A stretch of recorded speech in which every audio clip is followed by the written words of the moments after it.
So you're using Timekeeper? Or you use the screen capture and Odesk? Which one was that you used to monitor your Hold on. Let me mute everybody and then I'll take you off because somebody eating a bag of shit. So, man, I can't even speak anymore. I'm so tired. I didn't even.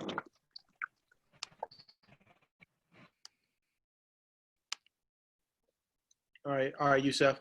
Yeah, I was asking, do you use Timekeeper or you use the screen capture software in Odesk, or which one was that you used to kind of keep up with their daily logs and stuff? So if they're making calls, it's through Mojo Dialer. Okay. But that was, I made her a user inside of an account so I can see what she's doing. Yeah. But man, I'm sorry, y'all. I know I look a mess. I can't even say that word. Was it disheveled? Is that how you say it, Lakendra? Disheveled? You look like you're smart. You look like you know what I'm talking about. Disheveled, bro. But we got it. Yeah, man. Yeah, I'm hurting, bro. I just did golly, what's wrong with me? I did a CrossFit class for the first time. I used to own a CrossFit gym. Matt, no. What's going on, Matt? Matt, you got to vouch for me, bro. I was a beast, right? I used to be a beast. A little bit. Oh, don't make me pull up my pictures now, fam. Y'all scroll back. Yeah, definitely. I don't do nothing but create stalkers. I'm telling you. But yeah, man, I went to a CrossFit gym around the corner, and that thing put a whooping on me. So I'm hurting. But it kind of ties in today's message. I didn't know it was going to do that to me because I was definitely fearful. We're going to talk about fear, man. We're going to talk about fear. I've noticed a couple of things, like as I've grown as not just as a wholesaler, but as a businessman, my tolerance for fear has I've increased it. Like I've increased, just like you have a tolerance for pain, right? They say women have a high tolerance for pain because of childbirth, right? We have a higher tolerance for fear the more you practice within it, right? And I remember an exercise. So in SWAT school, I'll be honest with you, I've done Army boot camp, Coast Guard boot camp. In the Coast Guard, we had a counterterrorism team. It's crazy. Jumping out of helicopters, chasing terrorists. In order to get to that, we had to go to 2 different schools, kick my butt. And that SWAT school was probably physically the hardest thing I've done. Like the city of Miami is a very, very proud SWAT team. And they don't want you. They tell you the first day you get there, they said, listen, everybody that has passed the tryout, we hate you. We don't want you on our team. And it is our job to do everything we possibly can to make sure that you do not make the team. And if you happen to make it through it, then we know that you're good enough. Okay. And that's their philosophy. They try to do everything they possibly can to make you quit. Every SWAT school, we have someone who almost dies. Every single SWAT school, right? Very, very tough school. And so you go through this school, and on the very last day, they make you climb up this tower. And this tower is probably at the height, it's probably about 80 feet tall, but you're on the next level, 2 levels down. So you're about 70 feet up in the air. Okay. So think of a 7-story building, essentially. Okay. Excuse me. And then there's a rail, and then there's nothing but space, air, and death. Okay. And so there's a ledge. You climb over this ledge, the metal rail, you climb over the rail, and then you stand on the ledge, and the ledge is about 2 or 3 feet wide. And they tell you to jump off of it. Okay. And this is the last thing that you have to do. Now keep in mind, the hardest school I've ever done in my life. I mean, from getting swimming, we had to swim about 2 miles. I had a jellyfish that we had to do it in uniform and full gear. I had a jellyfish that went up my sleeve. I had it burnt off through my sleeve. We got bumped by sharks driving up there. jogging 2 miles with with your goggles on full of water and grass and bugs that they make you do, like killed me, right? And the last thing you have to do before you take a final exam is you have to stand on this ledge and you have to jump off this 70-foot building. Now, at the bottom is one of those airbags, okay? You guys seen that when people they tell if there's a fire or something like that, and they tell people to jump and they jump into the airbag. What they don't tell you or what they don't show you is if you do that wrong and you fall wrong, it will kill you, okay? Because you're coming down and that airbag, has anybody been in a car accident and got hit by with an airbag before? All right, maybe someone. Yep. You know what that feels like on your face? Like it's pretty much like that on your whole body if you land correctly, okay? But that airbag, that when you hit that bag, it hurts. It doesn't give too well. So if you over rotate and you fall on your neck, you'll break your neck. You'll kill yourself. If you go straight down, you'll break your legs. What they tell you to do is to put your toes on the edge, let them dangle off the edge, put your arms out to your side, take one big step and look up and just let it fall and fall back. And if you do it right, you'll fall back just in time and you'll land just flat enough so that your whole body hits the bag at the same time and all that energy dissipates throughout your entire body, okay? One of the most unnatural things that you can tell yourself to do, right? I've done a lot of crap, jumping out of helicopters, going on the boats, bad guys. Jumping off of a building is probably the most unnatural feeling, right? And we have people that go through that whole school and can't do that. They cannot take that step. For whatever reason, well, I know what the reason is. It's fear.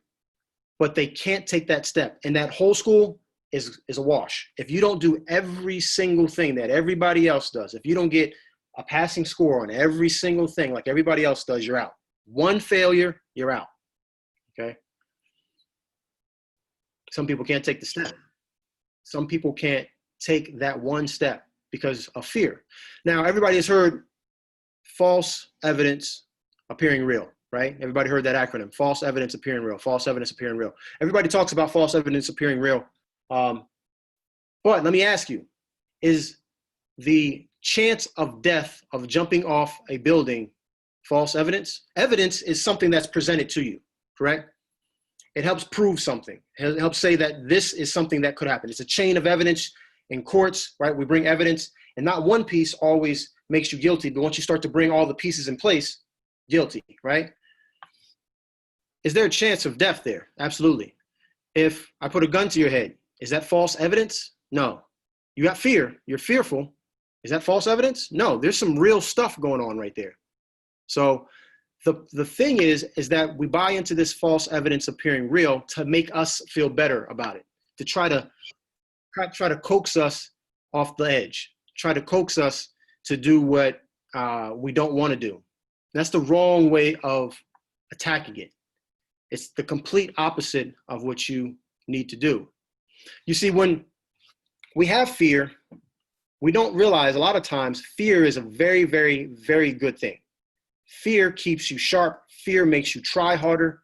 Fear makes you push. Fear will make you do things that you don't want to do. You don't typically do. Good example in real life, everybody on this call at one point has had a job and has been fearful that if they did not show up, they would get what? Fired. You didn't want to go to the job. You didn't want to wake up at 5:30 in the morning. You didn't want to, rearrange your whole day. You didn't want to do any of that. You were fearful. The reason why you did it is because you were fearful that if you didn't go in, you might get a reprimand. You might get fired. They might dock your pay. They might start gossiping about you. Fear caused you to do something you didn't want to do. Right now, because I'm going to ask you guys later, so I don't want to have to go through it. I don't want you to waste everybody's time. All right, we got like 37 people on the call. Right now, I want you, because I'm going to ask later, start thinking of something that you're fearful of. Okay? Start thinking of something that you're fearful of. Some of you, right away, you understand it. Right away, you got it. Okay? So I want you to start thinking of something that you're fearful of, and then I want you to start thinking of something that you're fearful in business of. Two things. One thing could be, I'm fearful of snakes. That has really nothing to do with business. Okay? All right? The other thing is, I am fearful of cold calling, which is a pretty common fear. Don't everybody use that. Okay. But start thinking about it now. So when we go around the room, we're not taking forever for you to think about it. Fear could be a good thing, or is a good thing if you utilize it properly. Have you ever heard of the term practicing within the fear? Ever heard of that? Practicing within the fear, practicing within the fear, okay? Again, just going off of, I pull a lot of examples off of past military and SWAT things, because I think if you can do some of those things, doing business is easy, okay? Because on one end, the failure could be death, right? And this is just, oh, maybe I lose a little money, maybe I lose a little bit of time. So it's really easy for me. It's a little easy for me to say, if I lose money, that's okay. It's better than dying, right? So I'm not as fearful of trying. But I know for a lot of people on here, most of you guys are not planning to join the Miami SWAT team. Most of you guys are not planning to go jump on boats and arrest terrorists. So some of those things you're going to have to kind of catch up on. So we need to identify, that's why I'm asking you those two things. We need to identify what we're fearful about. Fear keeps us sharp. Fear keeps us pushing, right? Fear allows us and makes us do things that we don't want to do. Practicing within the fear. So how do we do that? How do we practice within the fear? Well, like I said, in the military, there's times where you're just kicked out. I remember I used to be we call them, in the Coast Guard, they call them a fast rope instructor, or VI instructor, vertical insertion. And so we would have people, we start them off on the tower, and we take them to the 10-foot mark, they hop on the rope, and they go, right? And they slide down. 10 feet, they're pretty cool. They're like, if the worst is going to happen, you're probably going to break your leg or something, right? We go a little bit higher, they get a little more fearful, right? And then we take them on the helicopter, 10 feet up, they're okay. We start going up a little higher, they get a little more fearful. And then towards the end, we're taking them on a moving boat, and the helicopter's trying to follow this moving boat as they slide down this helicopter, or slide down the rope. A lot of times, that's when they freeze up.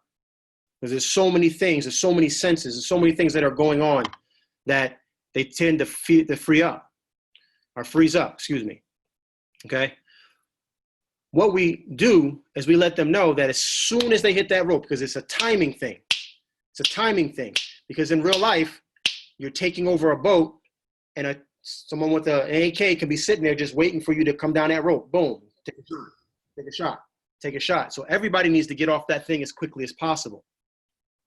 So as they come down, what we do to make them fearful of getting knocked off the rope is we put it into a rhythm. We put it into a timing situation, right? Everything is timing. So we know as soon as they touch that rope, the next person, 1,001, 1,002, go, right? They know as soon as they hit that rope, the person behind them is saying 1,001, 1,002, and they're going. Whether or not they're ready or not, they're going. So they're fearful of having someone land them on their head. We force that action over through repetition, from the 10-foot mark, from the 20-foot mark, from the 30 to the 60. Then we hop on the helicopter, 10, 20, 30, 60. We just do it over and over again, and we get them into a rhythm. We get them into a timing. So over a while, over the course of a 2-week school, by the time they get to that 3rd week, they're ready to go. They've been locked into this rhythm of 1,001, 1,002, go. 1,001, 1,002, go. They're locked into a rhythm. They understand it. They know exactly what needs to be done. Are you guys locked into a rhythm? Are you guys locked into a rhythm? Have you established a rhythm in your business so that even though some of the things that you were fearful of, you have no chance to really ponder and focus on that fear because you got 1,001, 1,002, go. 1,001, 1,002, pick up the phone, call. 1,001, 1,002, pick up the phone, call. No? Okay, cool. 1,001, 1,002, pick up the call. Yeah, oh, you want to set an appointment? Great. 1,001, 1,002, what? No? Okay, cool. Are you guys in a rhythm with your business? Are you in a rhythm with your business? These are the things that are going to help you overcome the fear. One day, I'd love to get all of us together and just in one room and just cold call. Because when you see other people 1,001, 1,002. Hey, you know, no? Okay, cool. Boom. And they pick up the phone. 1,001, 1,002. Hey, how you doing? Yep. Appointment? Okay, great. When you see that over and over again, you have no choice. Just like the rest of the stack on that helicopter ready to jump off, you have no choice but to get with the rhythm. Once you get with the rhythm, it starts to become routine. Once it starts to be routine, now you're practicing within your fear. You're still fearful. I'm still fearful. I still don't like cold calling. I'll be honest with you. It's not something that I enjoy. I'd rather jump out of a helicopter, to be honest with you. But it's a rhythm. It's the rhythm of the business. And so I've done it enough times that at this point, yeah, it's hurts a little bit. I don't really want to do it. But before I know it, I've already dialed the number and pushed send. It's like, man, I didn't even know I was called. I called them already. Oh, I ain't got no choice now. It's ringing. 1,001, 1,002. Hello. How you doing, Ali? This is Tommy. Right? Guys, what are you fearful of? Are you in a rhythm? What are you doing in your business right now? So right now, I told you, I guess about enough time. You guys have enough time to think about it. Go ahead in the chat. Go ahead in the chat and start typing in what you're fearful of. Type in what you're fearful of. I want to know, not business-wise for this time, not business. What are you fearful of? Just regular fear. Like I said, it could be snakes, right? Someone said cats. Okay, that's okay, Lakendra. Listen, I'm just letting you know that this part, I have all rights to make fun of you on, but we love you, okay? So, all right, but we're just having fun. Don't take it serious, all right? Let me see. Say cats ever having to get a job, okay? Batches of giant spiders, okay? Public speaking, cool. Frogs, not having the money to pay my bills. Dogs, rejection, not reaching my potential. Rats, car wreck's a good one. Snakes, homelessness, dementia, alligators. Tornadoes. Yeah, tornadoes suck. I flew into my first day in boot camp. Can you imagine this? Fort Sill, Oklahoma. We're in a plane and we're landing and I can see a freaking tornado in the distance. That's how I was welcome to Oklahoma. Tornadoes, under-seasoned food. Under-seasoned food. That's what you're fearful of. Cool. Let me put mine in here. What's something I'm fearful of? Oh, yeah. My kids, I don't know why I'm writing in caps, getting hurt. All right, spiders. Zombies, I don't know. Yeah, zombies wouldn't be cool, but I got a couple of things for them.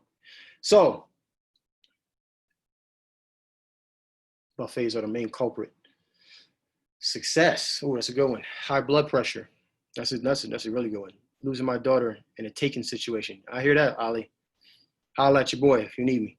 Not living my dreams. All right, cool. So you guys are here. What are we doing within this context now? We're not talking about business.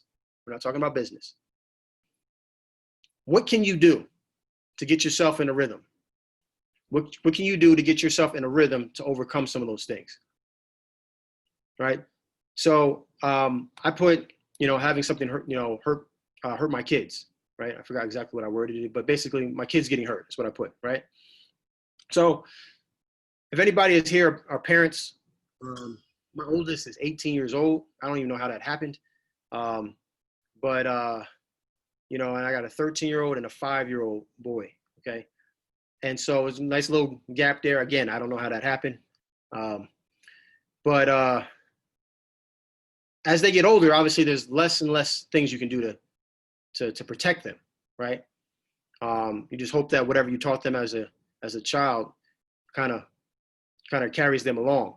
But what I can do to help mitigate that, to hopefully stop them or lessen the chance of them getting hurt, is just practice showing them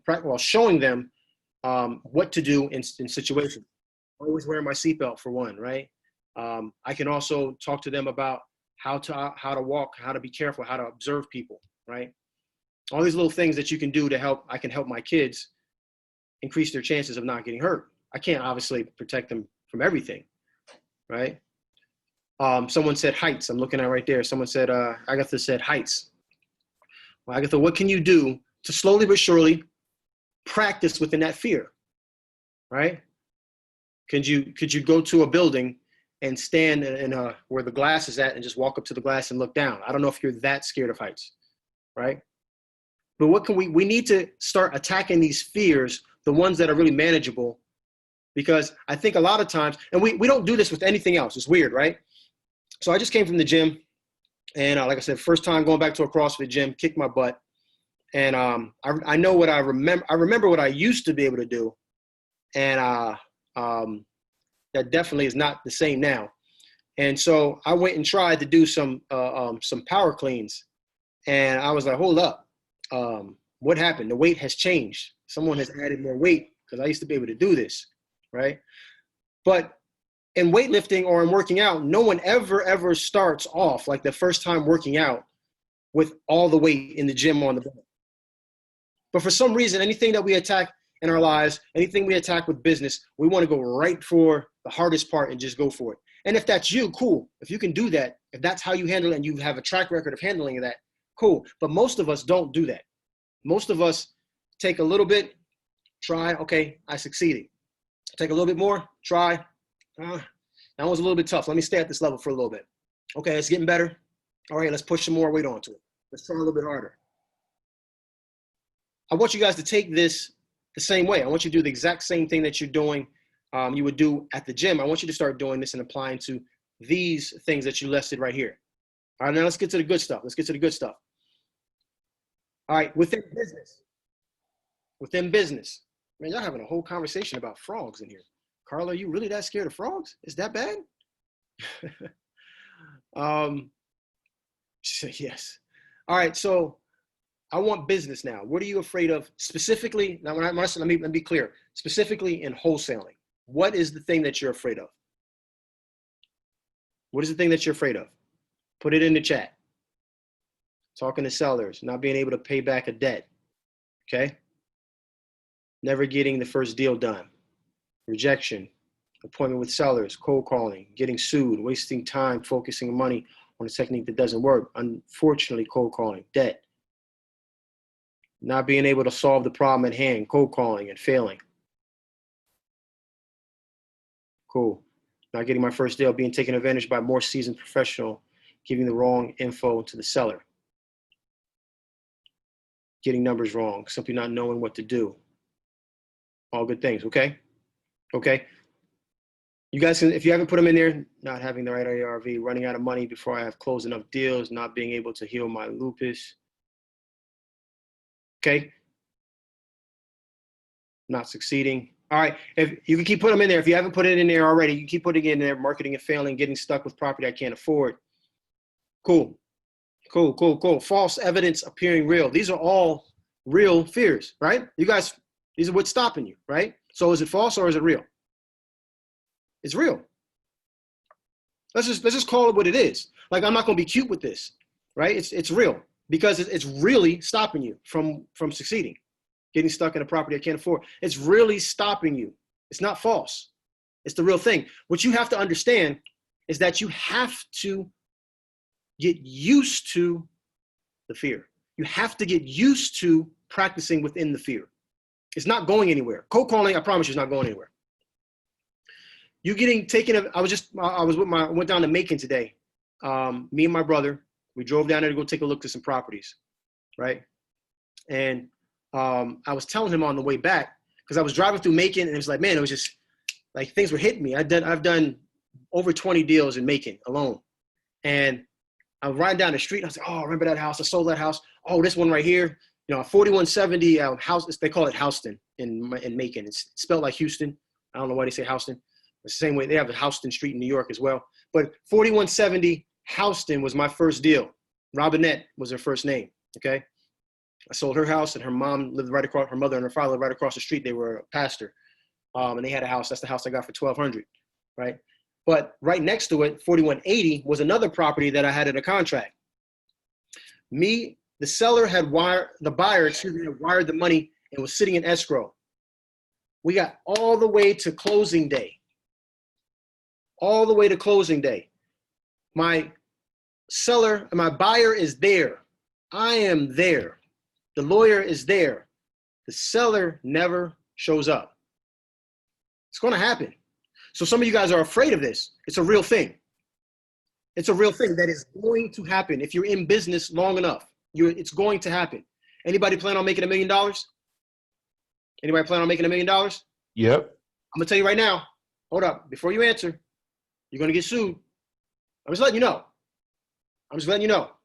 It's going to happen. Someone said in here, I'm just going off of what you guys have put in here. Someone said getting sued is going to happen. I promise you it's going to happen. Someone's either going to sue you or threaten to sue you. Why? People are greedy.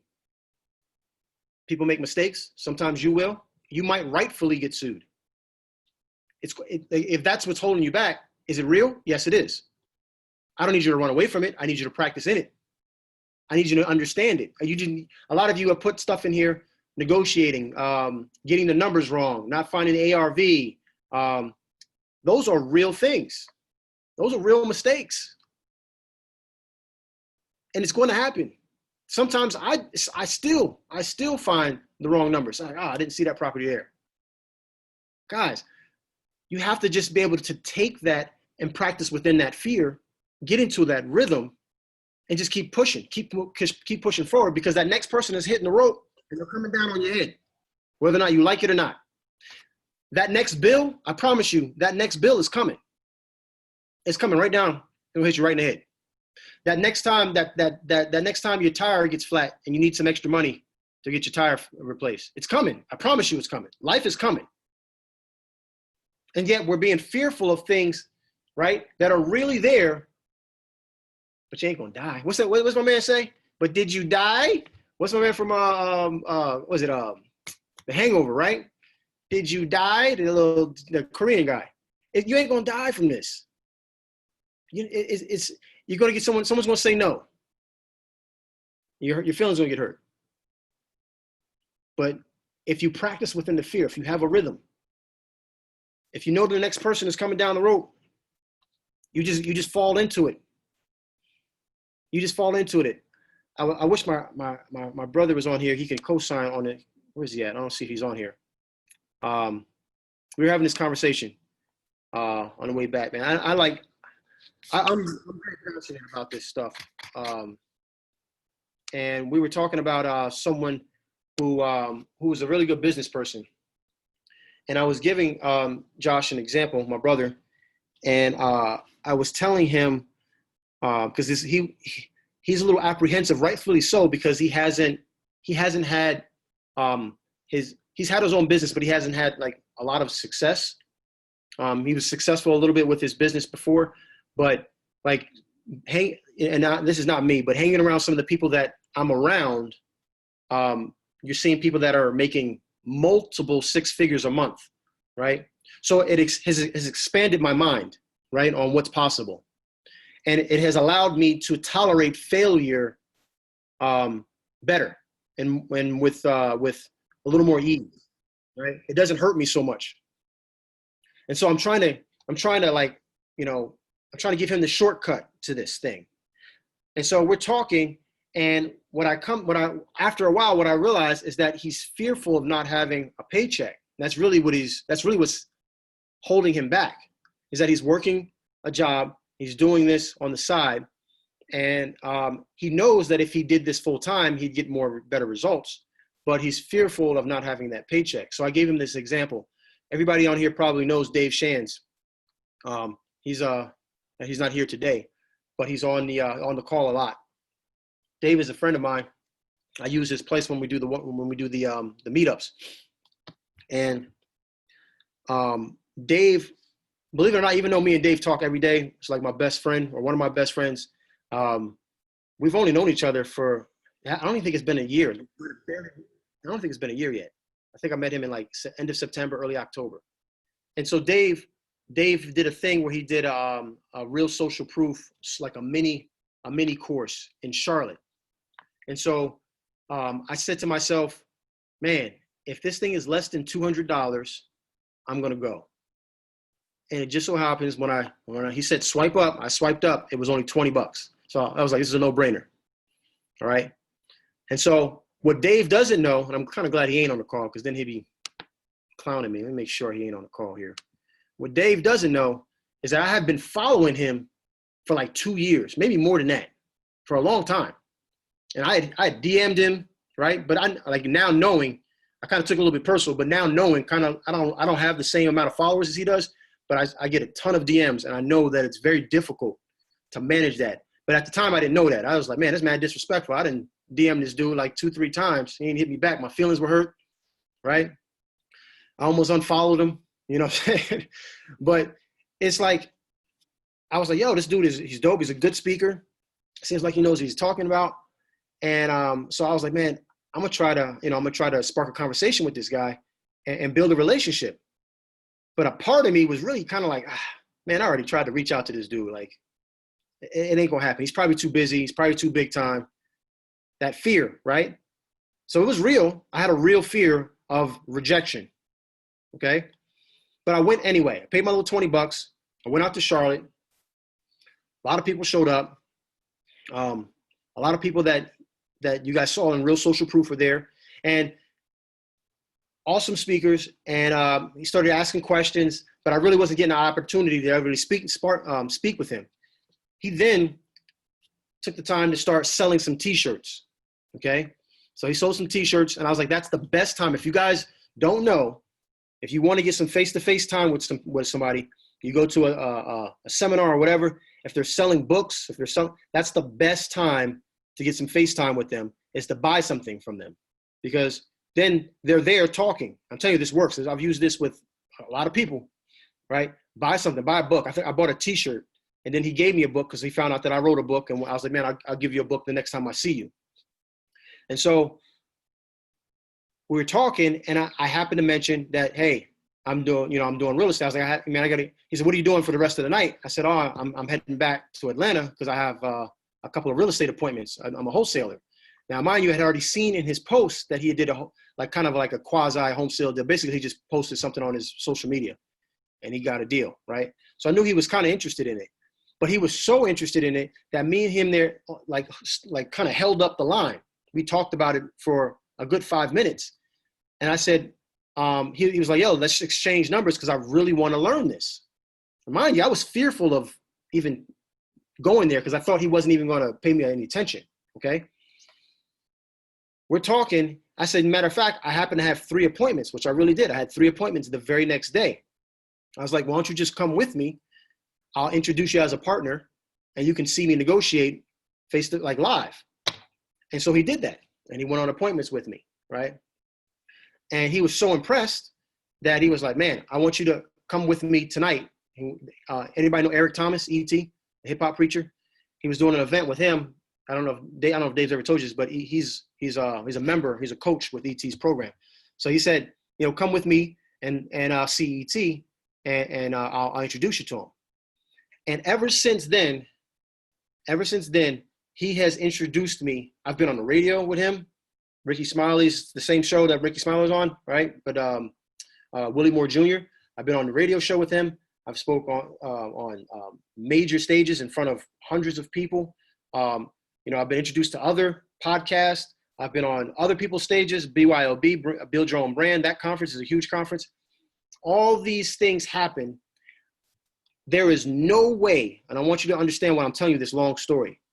When I was standing in my loft apartment with my phone out, trying to debate while I was going to invest $20 and go drive to Charlotte, there was no way, it is impossible that I could have seen or foreseen all the things that were lined up that were going to happen. If I would have let fear overcome me and didn't take that step and wasn't astute to know that I was in fear and that I still needed to practice within the fear, I needed to practice success within the fear. If I wasn't astute to pick up on that and realize, all right, I'm being fearful. This is what poor thinking does, not poor people. This is what people with poor thinking do. This is what they do. They get fearful and then they clam up and then they just freeze and then they never act. If I was to let that happen, man, all these things that have happened since then would have never happened. Right? Guys, what I'm trying to tell you is that next phone call, you have no idea what's going to happen. You have no idea what's going to happen. You don't know if you're going to get a deal. You don't know if you just spark a relationship. Man, you don't know if you're going to meet your next husband on that next phone call or wife, right? You don't know. And so it's real. Don't discount it. Just practice within it. And eventually, the real fear of cold calling dissipates. It just starts to, it's not as bad. It doesn't hurt as much. Like right now, I'm hurting because I ain't been to the gym. I ain't been to a CrossFit gym in a couple of years. I feel like I'm gonna die, right? But eventually, I'm looking at everyone, like there's like some women in there and they're killing it. And I'm like, what is going on in my life right now? But they've been in it. They've been practicing, right? I haven't. So they practice within it. So they're better than me. That's okay. You're going to get better. But the one thing that's not going to happen, it's not going to happen. You will never get better if you don't practice within it. If you let that fear just take over you. Man, this stuff right here applies to anything in business. It applies to anything in life. I deal with it all the time. I deal with it all the time. I'll be honest with you. I did halfway decent this month in some one-on-one coaching, right? And I'm not pushing this on anybody. If anybody wants to, we can talk about it offline, but I'm a Christian and we're supposed to tithe, right? We're supposed to tithe 10%, right? So I got to fork over some money, right? But I'm fearful because I'm like, man, if I put this money, I could take this money and I can spend it here and I could do that. And right? Fearful. I'm letting that fear saying like I'm going to have lack. Like if I don't trust in God, I'm going to have lack. Right? But it's in here. It's just natural. Some of you guys, maybe you don't tithe, but you're doing that with your business. I can guarantee that. That's why you don't buy bandit signs, but that's why you don't invest in Facebook marketing. I'm just telling you what I know. Because not because I'm better than you. I'm telling you because I've been in that situation. Man, I didn't really do this well this month. Maybe I don't do bandit sign. Maybe I keep that $120 in my account for a rainy day. You didn't know that the 73rd bandit sign that you were going to put out was going to make you a $10,000 deal. Zenobia is a very good example. I love her example. If you guys get a chance, I'll put up her testimonial. But she was ready to quit the second day she was enrolled in this course. The second day she called me. It's like, this is too much. I love the video modules, but it's too much information. I don't think I'll be able to handle this thing. She's ready to quit. I talked on the phone with her for 45 minutes, coaching her, just trying to get her not to quit. The very next day, she put out a door hanger on the door. That door hanger led her to $27,000. And that door hanger made her $12,500 in 30 days. And the guy said at the closing table, after she got her $12,500 check, he said, I just wanted to see if you could do it. I have 3 more properties for you. The buyer that was sitting across the table for her, she said, I want one of them. It was sold right there. But if she didn't practice within the fear, my God, if she didn't practice within the fear, she would have quit. And she was working as a CNA. She said that $27,000 was more than what she would make all in a whole year. You just don't know. You don't know. So why is it stopping you? Because you haven't practiced in it. Find the rhythm. What are we doing? What are we doing to get over this? What are we doing? Those business, the ones that we said we're fearful of cold calling. We're fearful of not knowing the right ARV. That's an easy one. I love you, Susie. Not having the right ARV. It's just practice. It's just practice. It's in the course. We have questions. So if you don't have the right ARV, that means you haven't practiced. Everybody's level of practice is different, right? Odell Beckham Jr., right? I liked him a lot more when he was on the Giants, but that's another story. If Eli Manning is throwing passes to him and throwing to me, He's going to need less practice. I guarantee it. I'm going to need a lot more practice, right? It's the same thing with this. LaKendra might need less practice than me. Matt might need more practice than me. Doesn't make him better. Doesn't make her better. It just means that one thing of finding ARV, they're just happen to be better or worse at. And they're going to need more practice, but eventually you'll get it, and then you'll be on the same level as everybody else. Matt might be worse at negotiating than Craig, right? He just needs more practice. But while he's practicing, what is he doing? It's that rhythm. He's practicing within the fear. Guys, come on. This isn't hard. Like, this isn't rocket scientist. When I launched this course, or when I not launched this course, when we relaunch everything, and you guys start to see the testimonials of people making six figures from this course, you're going to be like, it's the same information. Like, why is it not happening? They practice within the fear. It's the same information. It's the same course. If you guys don't know, some of you might not know, you guys are grandfathered into this. Congratulations. It was supposed to get done like a week or 2 weeks ago, but I'm just doing it right. I'm doing it right, taking my time. But the course is going to $1,000. Did you guys know that? I'm raising the price of the course for $1,000. You know why? Because I don't want people in this course that aren't serious. I'm tired of having people that come in the course. You guys know that I can see your progress, right, in the course, right? When I log into the back office, I can see how much time in percentage you've spent on the course. Most people get in the course and it's like 10%, maybe 20%. There's a lot of people that are 0%. And none of those people are show up on the calls, or at least not on a regular basis. But they want to win. They want the 6-figure, 7-figure lifestyle, but they don't want to put in the work. Because why? They're fearful of some of these things. They're fearful that they're fearful. Someone put in here, I don't know who it is. Let me see. Someone, never get my first deal. Someone said something about being stuck with the deal or something like that, right? Being stuck with the deal. Like, that's something that if you use the contract, you can't get stuck with. So we solve that fear.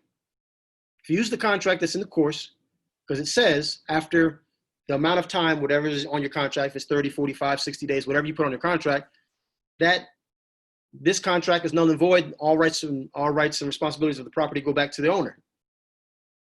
So you can't even get, that's a fear that is real to you, but now we can overcome that fear. You can practice within that fear. How can you practice within that fear? Go back and read the contract. Now you've practiced within the fear. Now you've eliminated that fear because now it's no longer there anymore. Guys, man, listen, nothing would make me happier. I could not wholesale another course. Wholesale another house. Nothing would make me happier if all 46 people that are on this call go out there and get their next deal within the next 45 days. That right there is worth more than a $10,000 wholesale fee to me. Because when that happens, your life, the way you look at things, the way you approach business, the way you approach people, the way you approach situations, the situation that you will let affect you, the people that you will that you allow to affect you, all that changes. When you know at any given month you can go out and make more than 90% of Americans do, it changes the way you think about things. You become less fearful. I paid Boniface. Anybody know Boniface Agunti? Or heard of him? You should. Dude's an animal. 23 years old. I thought he was doing $300,000 a month. I was wrong. He's not doing $300,000 a month. He's doing almost $500,000 a month. By the end of this year, he'll be doing $1 million a month. A month. I ain't talking about a year. He's 23. Okay. He's the one that's revamping and setting everything else up for my course. I paid this dude $6,000 to have phone conversations with him. If that was me even a year ago, fearful, man. 6,000. Sheesh. I don't know. I mean, I could do some marketing with 6,000. I'm thinking I'm thinking about lack, right? I'm fearful of lack. So what I'm telling you this is because I'm not trying to brag that I spent $6,000 on it. I'm trying to tell you that there's levels of it, right? There's levels. Maybe right now or before it was spending $120. Actually, no, I take it back. Before it was spending $100 to spend 30 minutes on the phone with Max, right? That's how me and Max met. When he used to do 30 minute and 1 hour phone conversations. It was $100 for 30 minutes and $200 for an hour. He didn't give me a price break, right? I was fearful of losing $100. Last year, I would have been fearful of losing $6,000. My goal is to every year spend about $100,000 on personal development, like 100 grand on personal development. I'm going to courses, going to seminars, being a part of masterminds, and who knows, that might change. That might change to maybe $250,000, right? But right now, I'm fearful of spending $100,000 on a course. I'll just be honest with you. Boniface, he showed me. He went on the computer. We was doing a Zoom. He showed me. He spent $36,000 on Sam. Anybody heard of Sam Ovens? Look him up. Sam Ovens. Sam Ovens, just like you would spell an oven, right? He's not a wholesaler. He's a marketer. But what business are we in? Are we in real estate? No, we're in marketing. We just happen to market real estate. So I don't look at a lot of wholesalers. I'll be honest with you. I love Max. That's my boy. I don't really watch too many of his YouTube videos. Not because I don't think there's value in it, right? Not because there's value in it. And I think you should watch his YouTube videos. I get a lot of my information from the conversations that me and Max have. But the people that I watch are marketers. Like, I'm really interested in how people market, because that's the real business I'm in. Sam Ovens, he's I think he's from Australia. I don't know. He got one of them accents I can't do. But dude is had a course, $36,000 for an online course. $36,000. This dude Boniface paid for it. $36,000. Another guy named Dan Locke. That's another guy you should follow. LOK. Dan Locke. He's a Chinese guy. Dope. He showed me him. He showed me his receipt. He paid $17,000 for $18,000 for that course. Okay, he invested in himself. He's like, man, I've spent over $100,000 every year on courses and on just masterminds. But we all want to be millionaires here, right? But we don't want to do what millionaires do. Do what millionaires do, you become a millionaire. It ain't hard. It ain't hard. All right, so I'm gonna get off my soapbox. I want to open up some questions. And we'll keep this short because I think I pulled a couple of things, a couple of muscles, right? And I might need to go to the doctors. So anybody got questions, you can put your hand up or just put it in the chat. Someone sent them to me privately.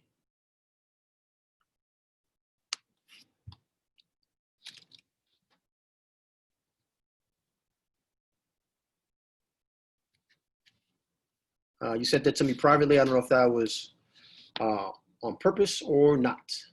What's Sam's name again? Sam Ovens. Just think of oven that you cook food in. Go ahead, Ollie, or whoever's off. All right, so I do got a question in regards to cities. People talk about Class A, Class B, Class C, Class D cities. Yeah. So I've been trying to reach out to some of the people in the Louisville area while I'm here, and nobody seems to know the exact answer to the question, so I figured I'd ask you. Today, exactly answer to the question of what is an A, B, C, or D class city? Yeah, right. So what classifies one as like if I'm looking around in the market, if I'm trying to learn the market and I'm trying to figure out where the A class, B class, C class. There's no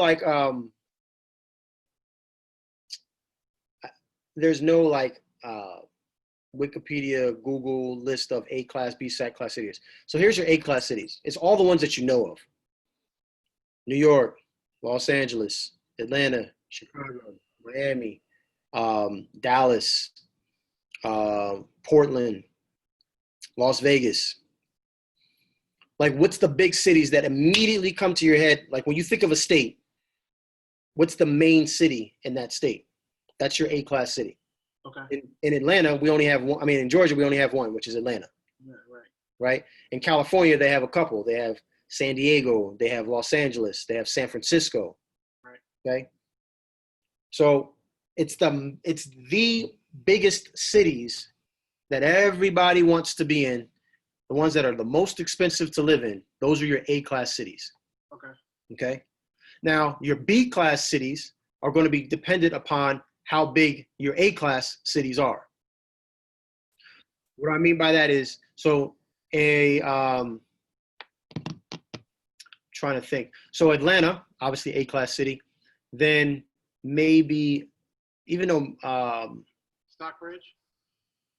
well, you know how Atlanta is, like, everybody say they live in Atlanta, but it's like, if you live in any of the surrounding areas, it's Atlanta. I'm talking about probably the next biggest city in Georgia. It's probably either Macon Or Savannah, maybe? or Savannah. Okay. Okay. So Macon or Savannah would be like a B-class city. I'd say Savannah's probably a B-class city, right there by the port. Mm-hmm. Nowhere near as big as Atlanta, right? Nowhere near as bringing as much money as Atlanta, but it's a B-class city. Now, Savannah in Oklahoma might be an A-class city. So the reason why you need to identify the A-class cities for the state is because that's going to determine what the B and C-class cities look like. Rome, Georgia is a C-class city. If anybody knows where Rome, Georgia is, that's a C-class city, right? So you need to identify what the A-class city is for that state. What's the biggest city in Kentucky? Probably Louisville. Okay, so that would be, in your state, that would be an A-class city. Right. Nationwide, it'd probably be a B-class city. Right. I mean, I'm just guessing. I haven't spent too much in Louisville, right? That's about right. In Louisville. But, so that's how you would do that, right? What's his name? I think it was Liban. He's also in our group. The very next day, he sends me, the very next day after me and Max did that call, he sends me this right here, right? And you can see the underlining portion, right? This is a news article, okay? Talking about how real estate investors are not investing as much in A-class cities. They're looking for the B and C-class cities. Right. Okay? So, but what I want you to know is that you need to hop on this trend now, because once it hits mainstream news, it's already happening. Right. Like that's why I transitioned a while ago and back into B and C-class cities. Okay. Right? That's going on a lot in North Carolina. Yeah. Because we're not making any more land. In Charlotte, they're not making any more land, right? So we got to push out. And so the next best thing is like, man, if I can get within a half hour to an hour driving radius, if I can go to Rock Hill, South Carolina, but make that commute to Charlotte and make my money go farther, I'm gonna do it. Okay. Right? Cool. Thank you. No problem. Carla, you got to. Oh, I'm sorry. Go ahead. I called Sorry, you Carla. Carla had her hand up. I got you next, Susie. Go ahead, Carla. I'm starving. Carla, you there?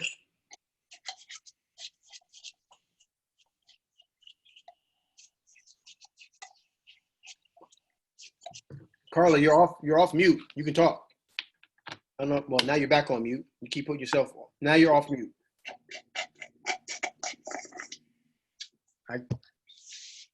Carla, you there? Okay. Maybe, I guess, text it. I don't know. I can't hear you. While we're waiting on Carla, go ahead, Susie. Hold up. Hold up, Susie. We can't hear you. Try to unmute yourself, Susie. Okay, can you hear me? Got you. Okay. My question relates to figuring out if it's a deal. I know about the thought process that about the 30% profit margin. You know, we want that for the, you know, the owner. I'm sorry, the investor and all of that. And I know on the tail end of it, after the repairs, that net amount, we're looking at that, our fee, and anything that we want to give to the seller at that point comes out of that. But is the idea to also to give an investor some of that as well? Like, for example, I was just, you know, playing with some numbers. Let's say, for example, Hold on. Let me pull up the whiteboard so we can do this. So, yeah. all right, you can see the whiteboard. Everybody can see the whiteboard here. Oh, they changed some things around. Yeah, I see it. Okay. All right, cool. What numbers we working with? All right. So I said the ARV was 166,000. Then I multiplied that by 0.70, Hold up. which, 16K. Okay. right. So times 0.70, 0.70 is 116,200. Okay. Okay. Now, from 116,200, let's say the repairs was $40,000. So that leaves me with 76,200. To walk away. 76,200. Okay. 200, right. So at this point, am I saying, okay, let's say hypothetically, this is just an example situation. Let's say hypothetically, the owner, you know, needed $20,000, right? Okay. So, you know, minus 20 from that, then my piece, let's say, is $10,000. So the difference. No. All right. So let's Okay. stop here. All right. So normally the next piece of this equation. So we got repairs here. Okay. We got repairs here. That's $40,000 in repairs. This from the difference between here and here is your profit margin, is your 30% profit margin, right? Mm-hmm. Okay, so that's your profit. All right, so normally before you meet the seller, you're trying to figure out, before you go on that appointment, you're trying to figure out what should be my maximum allowable offer. Now, $10,000 is not a hard, fast number, right? It might be 15. It might be 2. It might be 30. Who knows?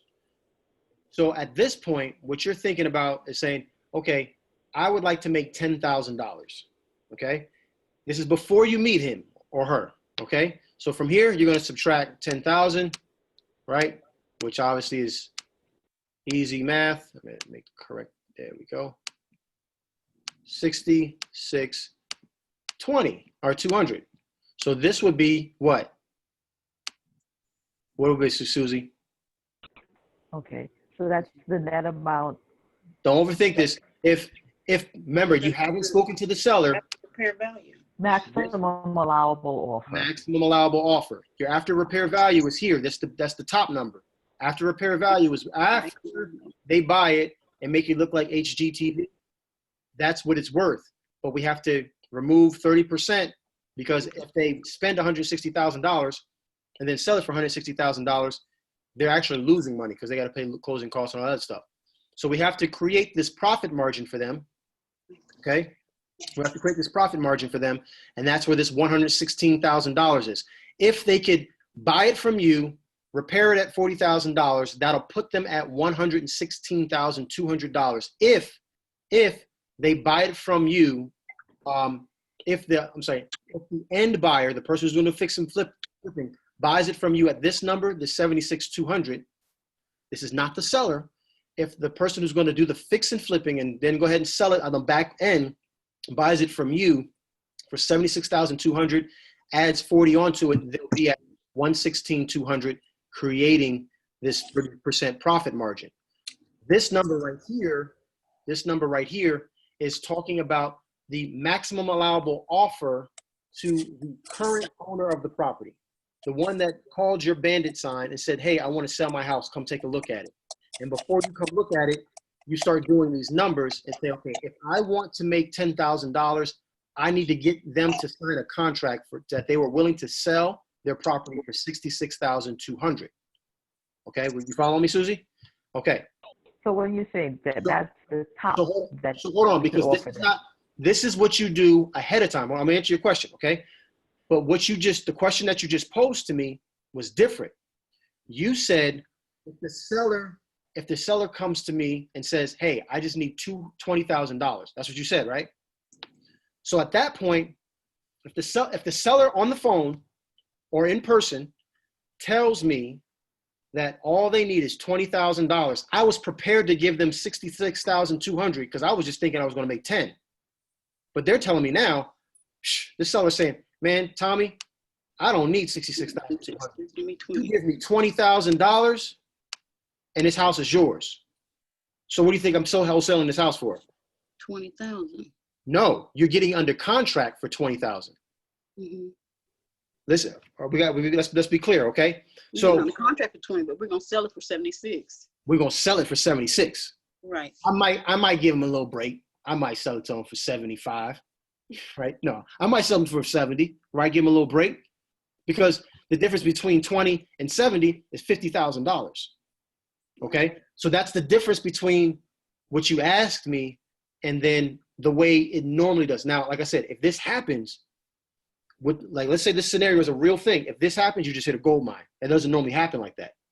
You understand what I'm saying? Normally, Mr. or Mrs. Seller, what's the price point that makes you happy that's going to, walk your way? It's not going to keep you up at night. They're going to say, no, you tell me your price first. That's typically what happens, right? So this right here is like, man, if these numbers are all right, this is gold, right? This is gold, okay? You get them under contract immediately, okay? So if this doesn't happen, then you do this. How much should your fee be? Because this is your wholesale fee right here. How much should your fee be? That's up to you, right? That's up to you in this deal, because you've already seen that this deal makes sense at $76,200, barring that your repair costs are correct, right? Because you did your ARV right, because you've been practicing within the fear, and you're good now, so you know your ARV. So you know that ARV is solid. So barring that your repair cost is correct, if someone buys it at 76.2, puts 40 into it, they're going to make that nice 30% profit, and they're going to be happy. So if you want to make 10,000, you're going to need to get them down to that 66.2. But if you want to make 5,000, you only got to get them down to 71.2. If you want to make 15,000, you got to get them down to 61.2. See what I'm saying? So what you make here has largely depends on these numbers here and in how much money you want to make. So everybody asks me, well, how much is my wholesaling fee? How much is my wholesaling fee? There's a lot of variables. What do you get it under contract for? Right? Because if you can get it under contract for $20,000, what do you think I'm gonna tell you? Your wholesale fee should be $50,000. But if you get it under contract for $74,000, your wholesale fee should be $2,200, right? Because it's the difference between 74,000 and 76,200. Does that make sense? Okay, cool.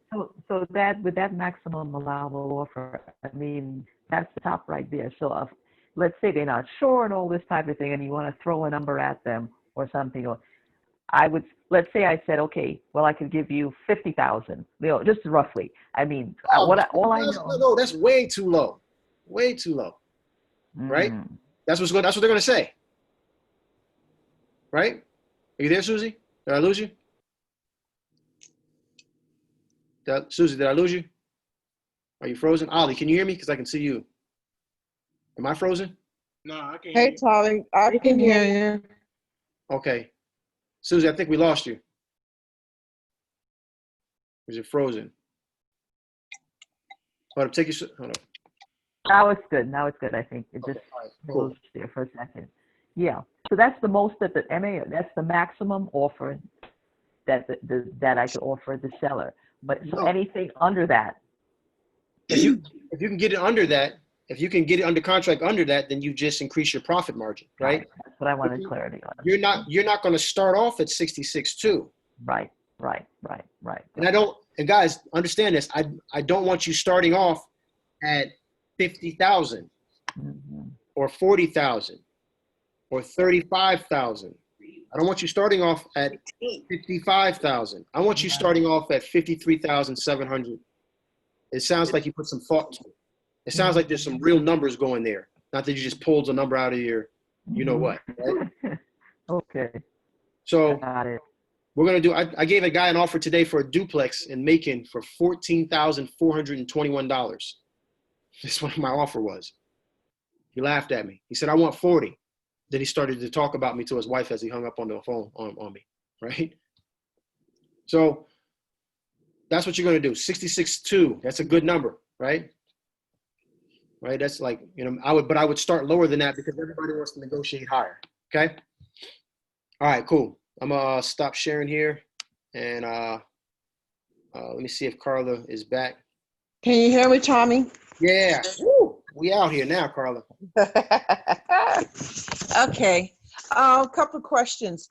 You know, I had, I don't know where I got this from, but there was someone that said they could use let me ask you this way. When or should you use a non-disclosure agreement? Is that something you use on every deal when you're dealing with the seller? I don't use a non-disclosure agreement. I don't. Okay. With you talking about with? Yeah, I really don't use this non-disclosure agreement with anybody. Okay. I'm so open about how I do business. Like, look at my contracts. I tell the buyer what I'm making. Listen, I'm making $20,000 on this deal. If you don't like it, I got someone else behind you that'll buy this deal for me for $20,000. You're gonna make $70,000 off this deal. I'm gonna make 20. We'll both be happy. The next time I'll give you another deal. If not, I take you off my buyer's list and you don't make 70,000. Oh, I like that. I like that. Like, you gotta have confidence of that, right? Yeah, I like that. Now, I met a realtor. She said she would charge me $3 to run comps. I like that. So what about if I find a lease options deal or a wholesale deal? How do I have a certain contract for her? Because she may have a client that wants to do a lease option deal. So does she still get the 3%? Or how does that work? So if it's coming through a realtor, they're gonna want to get paid. They ain't gonna work for free. Okay. Is she bringing you the deal or are you bringing her the deal? She's bringing me the deal. Okay. So then you gotta abide by. She has control of that deal, and you have to abide by what she's willing to do. If you're bringing the real estate agent the deal, you make the terms. So real estate agent will probably come. Everybody at some point, you do this business long enough, you're gonna have real estate agents that approach you and say, "Hey, I can help you move deals." Okay. Remember, they need you. You don't need them. So you determine what you get paid. So what I've done with real estate agents is I put, listen, we don't do, or if you're going to do a percentage, it comes from your buyer. Your buyer will pay your percentage. It doesn't come from my fee. And I put that in the contract, that in the special stipulations on that form. Excuse me, or you can put it in an addendum. So that'll be how they get paid. And you just got to be careful because they'll try to slip that in there. You got to read through that form. You got to read through all the contracts with them, because they'll sometimes either by accident because they're just so used to putting it in there, or on purpose. They'll try to slip it in that they're getting paid another 3%. And if you don't catch it and the contract goes through, that's on you. You just lost it. You just lost 3% of your wholesaling fee. Wow. I found out something in Flint. How do I find out what the Flint, Michigan market is doing? I looked online. I couldn't find anything comprehensive. And everything is outdated by 2 to 3 years. And I looked for RIAs. I tried to see if there was a RIA in Flint, Michigan, so I could maybe, talk to some people there, see what the market's doing. But I can't seem to find anything.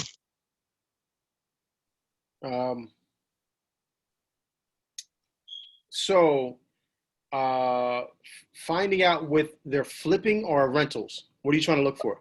But either or, because here's the thing. I came across a broker that has a list of residential and commercial properties they need to sell right away. And it's been on the market for they've been on the market at least a couple of years, I know. but the properties are in receivership. You know, they have to be approved by the judge, but more than likely they will be because they're trying to get rid of them. And I thought, you know, I was going to ask him for the list of the properties, but I don't know. Of course, for commercial, I couldn't find out how to get the counts for commercial because you can't do that on, you know, Zillow or Redfin. But also they have some residential properties, and I wanted to know how to find out what the market is for renting or fix and flips. So, I mean, you can see in your list source what is selling, and just bring down your time frame to within the last 12 months or the last 6 months or whatever you want to look for.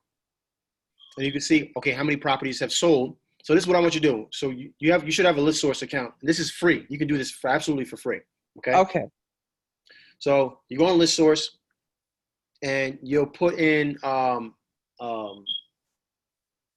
know what? Let me just show you. I'm gonna try to do this quickly. Hold on one second. Okay. Me trying to remember and tell you is gonna be crazy. All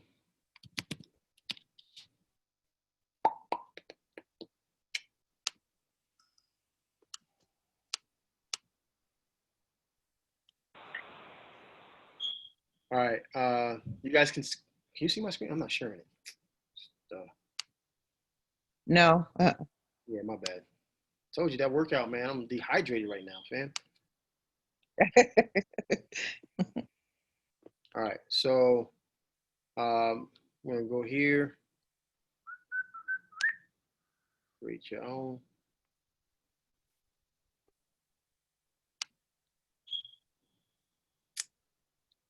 Flint. You want just the city of Flint, Michigan? Yeah. Yes. All right, so I'm gonna go just city, and we're gonna go to Michigan. Bam.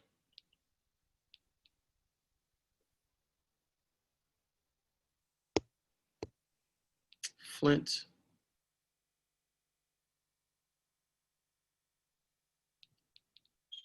There you go. Add. And you want what type of properties? Property type? Residential. You just want townhome, townhome, duplex, triplex, and quads, and then single family residence? Is that what you do? Yes, no, Carla? Carla, I can't hear you. Okay. It's dropped. Oh, okay. So we're doing I townhomes, was just duplex, triplex, quads, and single family. single family. Just single family? Single family, and I believe they have quads and duplexes. Okay, so you want to get rid of townhomes, and you don't want leave the triplexes in there, okay? All right, and so we want to see properties, last market sale date. You see this right here? Last market sale date. Uh-huh. And we want to check, let's say you want to check for the last year. So it all, by default, it's going to give you the last year from today's date back 1 year. Okay. Let's just say, if you want to do the last 3 months, you could do here, right? So boom, you got that. If you want to be more specific, if you want to know exactly like 3 bedrooms, 2 baths, you can go here. If you want to know square footage, you can do this. Are you looking specifically for just what the real estate market is doing in general, or what cash buyers are buying in general? Oh, so, what cash buyers are buying. That's what you want to know, or you want to know the state of the real estate market? It's 2 different things. Cash buyers are people. Oh, it is. Or do you want to know what are people moving to Michigan? Or what does it look like from this year compared to last year?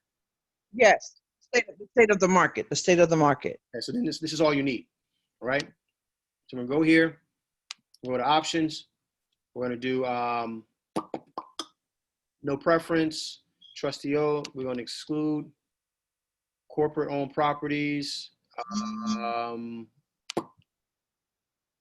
Do I want corporate-owned properties? Do I want to see the state of the market? Yes, with no preference. And we want both mailing and property address. We go to purchase list. It's a pretty big list. 15, oh no, it's not, 1,500, okay? Mhm. So this list would cost me $45, but probably would be, I don't know, 180 bucks, something like that. So from here, what you're gonna do here is you're gonna go to purchase partial list, okay? Uh-huh. You're gonna go to custom selection. You're gonna go, boom, by zip code, okay? Okay. Okay, so all I'm doing here is just want to see what's moving in Flint, Michigan, what has sold in the last 12 months in Flint, Michigan, and this is what I got, right? Mm-hmm. My numbers. So that's for the last year. Now, if you want to know how has it compared to 2 years ago, I'm just going to go ahead and refine my search. I'm going to go back here. And I'm going to go to property, and I'm going to do last sale date, last market sale date from 2018 to 2017. Add, and then we're going to remove this top one.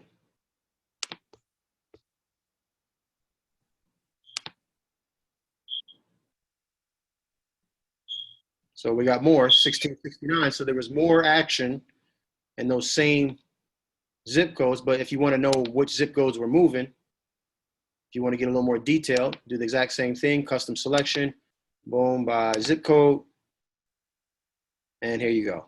The last time it was 1,500 right on the dot, right? Right. You see now it's the 2017, what's today's date, 14th? August 14th, 2017 to August 14th, 2018, there were 1,669, okay? These are the zip codes that they were in, or these are all the zip codes in Flint, okay? August 14th of 2018 to today, there was 1,500. So less people bought. 169 less homes were purchased this year versus the year before. Does that help? Does that let you know? Kind of like Yeah. how Yeah, because what I wanted to do is see if they would, give me the list and kind of go from there and look at the zip codes. Like, I guess I would. So how would I go? So I can still use List Source to look at property values, that kind of thing? Well, what you asked me about is what is the state of the market like? What are people doing? Now, if you want to know pricing, Yeah. you want to know pricing, like, I don't know why a real estate agent couldn't do this. I'm not a real estate in Michigan but it shouldn't be a very difficult thing to do to figure out what are the trends of the prices. Okay. Real estate agents should be able to do that. Okay. But just using List Source, if you don't want to rely on them, I've just had to learn all these free tricks, right? And actually, I don't think this wouldn't be free. I think you would have to purchase this list to see the numbers. But you're going to do last market sale price, right? And I would just do the same. I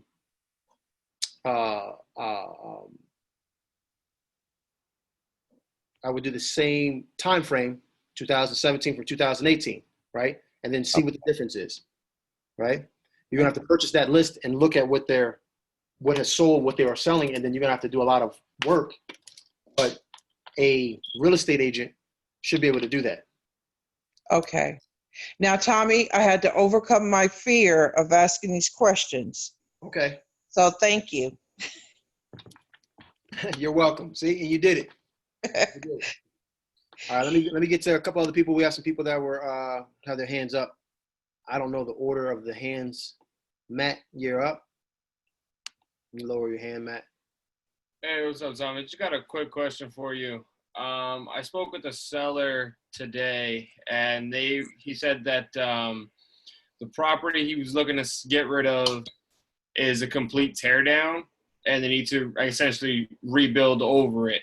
So I looked up for what comps would be for a 3-3, and I'm getting about an ARV of about 400K. But I wanted to figure out what would be the cost to not only tear it down but also rebuild essentially a new house over top of it. Okay, so for that, you're missing a vital piece of information. You need to know how big is that 3.3 that's selling for 400. What's the square footage on it? Because that's how new houses are built, based off of square footage.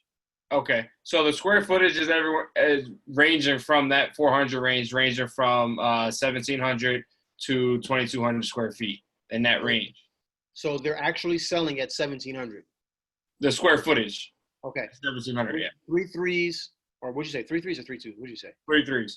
So 3.3, there's a 3.3, 1,700 square foot home in that half-mile radius that's sold for 400. Yep. Okay, perfect. So you know that's your bottom, right? You know that's your bottom. So now you need to figure out how much it costs per square foot to build brand new, okay? And what you're going to do is you're going to talk with either a very, very seasoned fix and flipper, because you'll find some flippers, like one of my best buyers, he has done new builds, like from the ground up. So Okay. he happens to know. Most flippers don't, though, because most flippers don't do that. But where you definitely can find the information out is from a builder. So find a builder, go to a RIA, say, hey, I'm looking for a builder. Just keep asking around, look for a builder, and you'll find a builder and just ask them, hey, how much does it cost for a new build from the ground up? And they'll tell you, like, so example, like here in Atlanta, low end, like for mica countertops and carpet and, no crown molding, $90 a square foot. Like a pretty nice, like, place that most people on this call would want to live in, about $100 a square foot.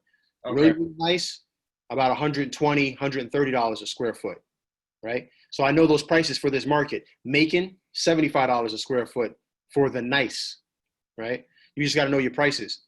So you're gonna have to call. I can't tell you that because I've never. But just do that, and then you can even ask them, because again, you're in Maryland, right? So it might be a little bit different. But here, to tear down a 1,700 square foot house with the dumpsters, haul off everything, you're probably looking at $8,000, $8,500.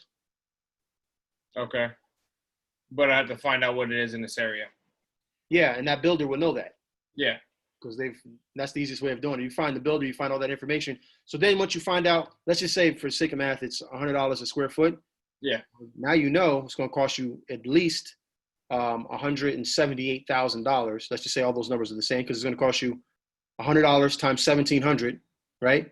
Plus $8,000 for them to tear down the building and rip it up, and haul their way, right? And then there's probably a good $10,000 to $12,000 worth of fees that the city is going to collect from the person.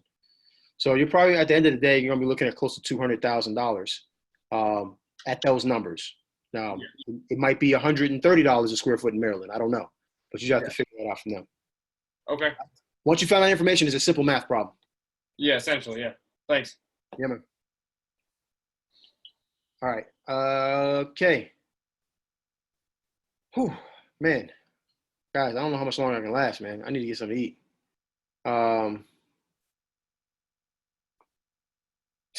Yusef is stupid, bro. PropStream, is PropStream a good source for comps and lists? I don't have PropStream. So I can't honestly tell you. We go look, can get photos for, yep, there you go. So we got people answering the questions. I ain't got to do this. I ain't got to show up. I'm going to let y'all run it. Yusef, you still here? Yusef, you still here? Yusef left. I don't see him. Yusef is supposed to be leading the call on Sunday. Like I said, we're going to do that probably once a month, because I want you guys to start bringing up things that you're having difficulties with, or you've seen in your time working. So we're going to start introducing people that have done a deal or two into the fray, right? So Sean did it last month and did a good job, and we're going to go ahead and have Yusef rock out this coming Sunday.